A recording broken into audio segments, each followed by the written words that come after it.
everyone, and welcome to a special episode of Godsal's Turnbuckle, the wrestling video podcast I run over here on YouTube.com. And before we get into this special episode of Godsal's Turnbuckle, because it is pay-per-view weekend, just to go off and say, this weekend, with it being Fastlane, I am giving away a 3-month WWE Network card, and we will be giving that away. I believe the contest ends Monday night for it, so go on after Sunday and everything on that side, but it is to commemorate the whole Fastlane weekend, everything to go along with it. Figured it was a good time to try to give back a little bit to the people that have been watching and see if more people want to join in to go along with it on that side of everything. So there will be a link down in the description for the giveaway, and you can follow that link to go to the to where the contest is, and it'll give you multiple ways of entering the contest and attempting to get 3 free months of the WWE Network on that side. So with that being said, it is Fastlane weekend, and the reason why this is a special episode is because it's predictions time. Yes, we're going to predict what's going down at WWE Fastlane. Last time, Elimination Chamber, I got them all right. Just going to say, we got them all right on that one. So, all 5 that were there. There are 6 matches now. We do not have the kickoff show match at this time. I'm sure they're going to announce something here in the very near future, but I don't expect them to do much with that. On that side of anything, because it is the pre-show, so it is what it is on that side of it. So let's get right into it, and we'll start this off with Bobby Roode going up against Randy Orton for the United States title. So the storyline of this one has been that crazy SmackDown top 10 list that apparently they're only doing once. There's a piece of me that kind of hopes that's the truth as well, that they're only going to do it one time, and they're not going to do it multiple times. But it is going to be Roode and Orton over for the U.S. title, and a little bit of it had started before this whole SmackDown Top 10 list, but they kind of escalated it more with that whole thing to go along with it. Randy Orton had been going around doing random RKOs to everybody, even flying in on screen and doing one to Bobby Roode after one of his matches to go along with it. And then Jinder Mahal was kind of escalating things to go along with it when the whole SmackDown Top 10 list started going, where Jinder's like, oh, Bobby Roode didn't put Orton in his top 10. But he put himself number 1, and oh, Roode's number 5, and you're only number 9. It really didn't go over that well. At least I don't think it did. That credit where credit's due for them at least trying on that side of everything, though. That will give credit where credit's due. They at least tried something that was at least different. Did it work? No, but it is what it is. So we have Roode and Orton. Man, I expect Jinder Mahal to get involved in some way, shape, or form. I don't know if it's going to be costing somebody the match or causing a disqualification or anything to go along with that. I'm kind of expecting Bobby Roode to go over in this match. Just going off on that one. I do feel like there's a chance that they might give Orton the U.S. title, but I feel like they're going to wait a little bit on that side of everything to prevent him, to prevent this from being like a super short reign for Bobby Roode. Maybe that's something they do at WrestleMania or after WrestleMania. I don't know. But I kind of expect Jinder Mahal to get, interjected into this match in some way, shape, or form, and potentially maybe set up a triple threat match for WrestleMania. That's kind of where I'm thinking it's going. I think that's where a lot of people are thinking it's going as well. So it's going to be interesting to see how they play off of this. So after this brings us to Shinsuke Nakamura going up against Rusev Day. Man, why are they putting Shinsuke up against Rusev? In the terms of getting people over, you kind of felt like they wouldn't put Nakamura up against Rusev because Rusev is organically over right now, and they want to get Nakamura even more over. Like, and be invested going into a potential match with AJ Styles. So I have Nakamura winning this one. It's just an aspect of, are they really doing a smart move by having Nakamura go up against somebody who's wildly over with the crowd, as Rusev is at this point in time? Obviously, I'm a fan of Nakamura. I'm also a fan of Rusev as well, to go along with that, but it's one of those things. Is this a potential that it could damage Nakamura going into, which I don't honestly think it would. It's just kind of a match to kind of get Nakamura, hopefully, just more over going into his match with potentially AJ Styles. Potentially, we haven't given our prediction for the WWE title match that was kind of all over the place. The feud got set up match got set up basically because of the match with Aiden English with Shinsuke Nakamura. Nakamura had given him a Kinshasa, apparently to the throat, and he couldn't sing, so Rusev challenged him to a match. Match accepted, and then apparently Nakamura has singing pipes. I'll talk a little bit more about that when I do the full episode of God Sauce Turnbuckle a little bit later this week to go along with that. So this leads us to another match that was just made on Tuesday, which is Becky Lynch and Naomi going up against Natalya and Carmela.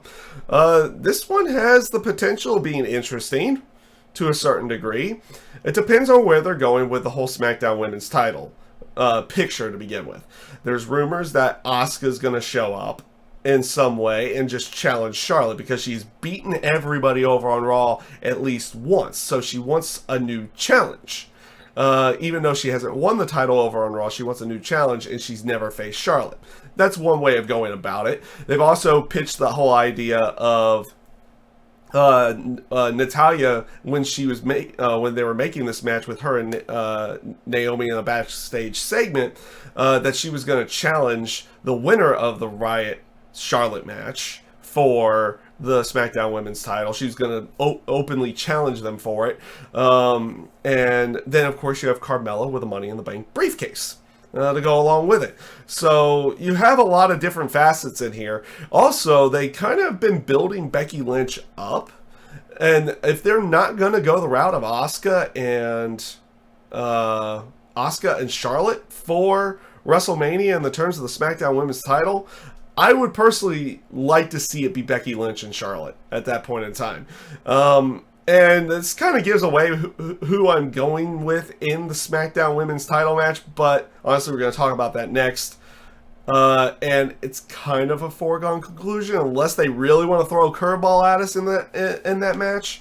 So in this match, I'm actually going to go with Becky Lynch and Naomi winning this one, and maybe, just maybe, they start planting the seeds for a Becky Lynch and Charlotte match for WrestleMania. If they're not going to go the route of Asuka and Charlotte for the SmackDown Women's title. So this brings us to the SmackDown Women's title.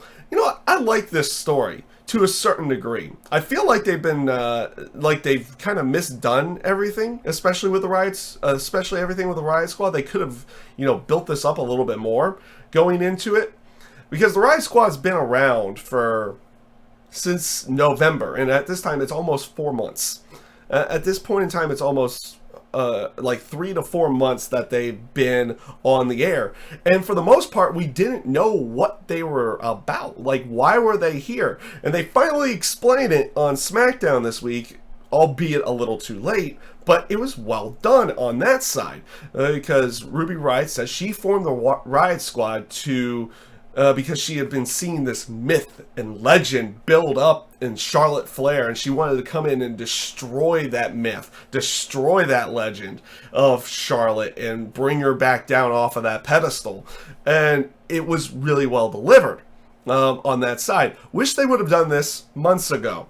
And they've been playing a nice little tit-for-tat thing, where when the Riot Squad beat down Charlotte about 5 weeks ago, then Charlotte started going after Riot Squad members. She beat Sarah Logan, she beat Liv Morgan, and she was doing the whole 1 down, 2 down, and how many to go. And then tit for tat, they've been playing that off with Ruby Riott as well, where she beat Becky Lynch in the 6-woman tag, and then she beat Naomi in a one-on-one match, you know, 1 down, 2 down, now 1 to go. So they've been playing tit for tat on that one. I feel like it's a foregone conclusion that Charlotte's going over in this match. I feel like they want her going into WrestleMania with the SmackDown Women's title, and I don't feel like they have a different area of going. And like I said, they do have more potential story. Do have more potential story with potentially a Becky Lynch, Asuka going up against Charlotte, and I feel like that's where they're going to go with it. So I'm going with Charlotte in this match. So this brings us to the SmackDown Tag Team titles. The Usos versus the New Day. First of all, that video package that they showed on Tuesday was amazing. The promo from the Tuesday before was amazing with Big E and the Usos and just the New Day in general. And then the Usos coming out retorting and then Big E kind of going crazy serious on everything. I think we're all expecting a very good match from this one. On that side of everything, and honestly, I don't think we expect anything less. I mean, look what they did on a pre-show for SummerSlam. They did that on a pre-show and put on that stellar match. And then, of course, the Hell in a Cell match, the match from Battleground, everything on that side. Their feud has been extremely enjoyable in the terms of their match quality, but not just match quality, storytelling for them as well. These two want to be the best tag teams, and they're just clashing at all ends, and it comes off really good. I am actually gonna go with the Usos on this one. Yes, I don't feel like they're going to change the tag team titles here. I could be completely wrong on that. They could. But you feel like something's coming with the Bludgeon Brothers at this point in time as well. And whether it be a triple threat match or a one-on-one match, I feel like they're going to have the Usos go over here and they're going to go into Mania with the tag team titles. And they're kind of playing it off as like, hey, we haven't had a WrestleMania match yet. And this kind of solidifies like, hey, these guys are going to finally get a match on the WrestleMania main card, not the pre-show, to go along with that. So, this brings us to the main event of the night. It is AJ Styles, Dolph Ziggler, Kevin Owens, Sami Zayn, Baron Corbin, John Cena, in a 6-pack challenge. Yes, I got that on the first go, and yes, I do have notes in front of me that probably helped me on that one. So this has been an interesting 6-pack challenge setup. It was initially going to be AJ Styles going up either against Kevin Owens or Sami Zayn. They had a number 1 contendership match, and then AJ Styles decided to interfere, causing a no contest. So Daniel Bryan makes it a triple threat. Then Shane McMahon's like, I don't like the fact that they're in this match. I'm going to make another match to make it a fatal 4-way with Baron Corbin and Dolph Ziggler. Owens and Zayn attack Ziggler and Corbin. So they get individual matches that night to get into the match, which Baron Corbin beats Kevin Owens, and then Dolph Ziggler beats Sami Zayn, making it a fatal 5-way. And then lo and behold, Cena decides to join in as well. He's looking for his road to WrestleMania. He failed at the Rumble. He failed at the Elimination Chamber. So now he's on SmackDown to try to get in there. So he gets a match with AJ Styles and beats him to make it a 6-pack challenge.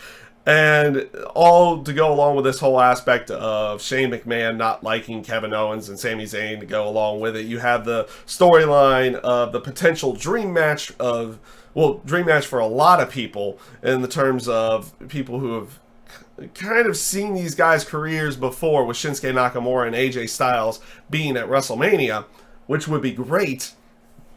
And you have this story of Cena kind of at his lowest point of not having a WrestleMania match and trying to fight his way to get into WrestleMania, even though, like, I appreciate the storyline. We know he'll be in WrestleMania, but I appreciate this storyline in some way, shape, or form, because the way Cena's been pulling it off to go along with that.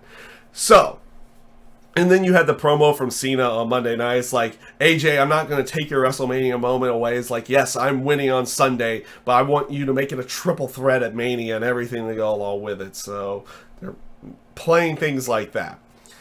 So there's some good stuff here. I expect this match to be fun.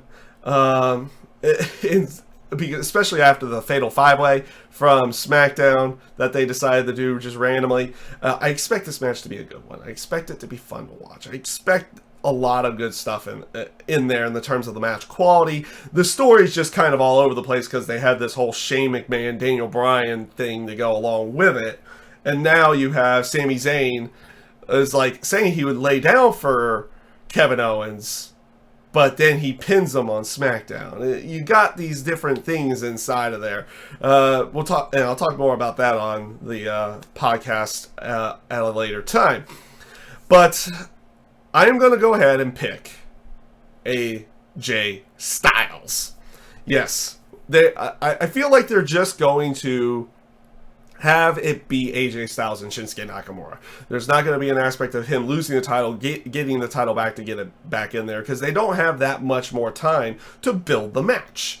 And that's what they need to do. They need to build the match more than what, people is like, oh, they're actually doing this type of thing. They have to have another story to go along with it. Whether they bring up the New Japan days or anything on that side is up to them at this point in time. And I don't know on that side of everything.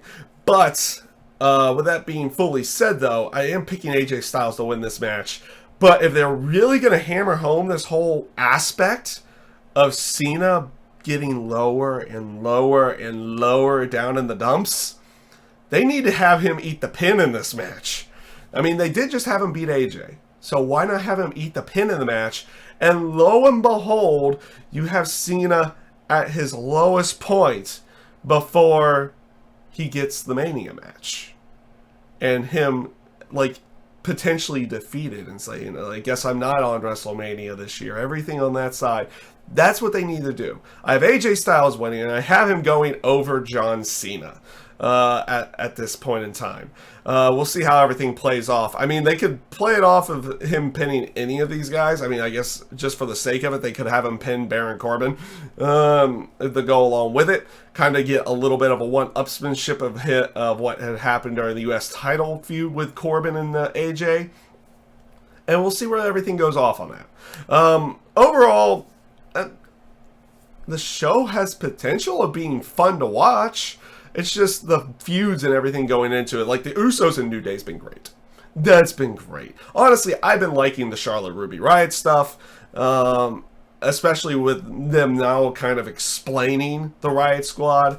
And I expect that six-pack challenge to be fun. And Randy Orton and Bobby Roode has the potential of being a good match, albeit a horrible build to go into it. So it has the potential of being good.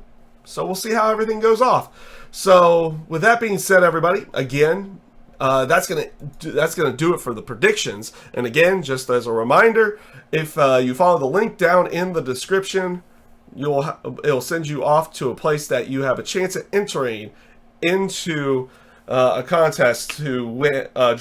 Contest, and by contest I mean drawing for a 3-month WWE Network card. So with that being said, everyone, this was another episode of Godsal's Turnbuckle Predictions. I thank you guys for watching, and I hope you have a great rest of your day.